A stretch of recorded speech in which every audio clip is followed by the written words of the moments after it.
Right now, you feel like you're choosing to watch this. You feel like you picked up your phone, scrolled past other videos, and consciously decided this one. That feeling, that sense of authorship over your own life, it's an illusion. And the evidence has been sitting in neuroscience labs since 1983, quietly dismantling everything we believe about free will, identity, and what it actually means to be a human being making choices. This is the story of a single experiment that broke philosophy and what it means for every decision you've ever made, or thought you made. In 1983, a neuroscientist named Benjamin Libet attached electrodes to people's skulls and asked them to do one simple thing: move their wrist whenever they felt like it. That's it. But he also asked them to watch a clock and note the exact moment they decided to move. Simple experiment. Uncomfortable results. Because what Libet found wasn't just surprising. It was, depending on how deeply you sit with it, one of the most disturbing discoveries in the history of human science. The brain showed electrical activity, a buildup of neural momentum, a decision in motion, a full half second before the person was consciously aware of deciding anything. Half a second doesn't sound like much, but think about what it means. The decision was already happening, already in motion, already essentially made, before the conscious mind received the memo. You weren't the one who decided. Something inside you did. And then, a moment later, your conscious mind woke up, felt the decision arriving, and quietly told itself the story it always tells. I chose this. Now, you might be thinking, okay, half a second, that's a reflex. That's not a big deal. But then something strange happened. Other scientists expanded the experiment. They used more advanced brain scanning technology, fMRI machines capable of watching the brain in real time.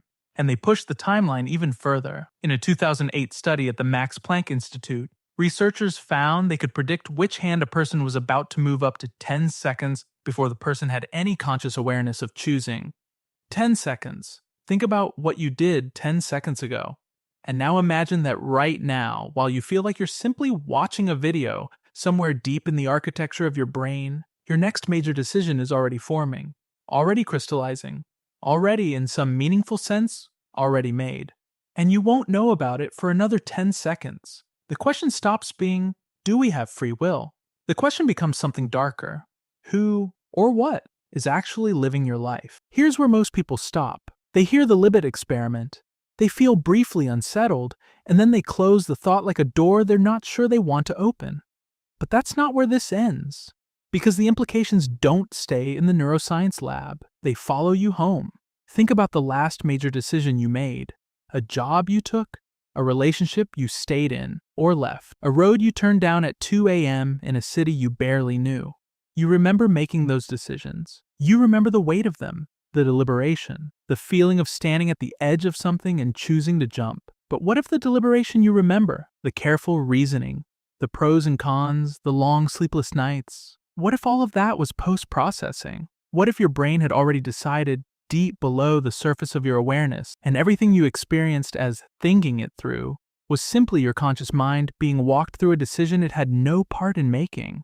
This is what psychologists call confabulation. The brain doesn't just make decisions without you, it then constructs a story, a seamless, convincing narrative, so that you believe you were the author all along. You weren't watching your thoughts, you were watching the subtitles. Now stop, because I don't want you to arrive at nihilism. That would be too easy, and it would miss the point entirely. This isn't a story about how nothing matters because you have no control. This is a story about something far stranger.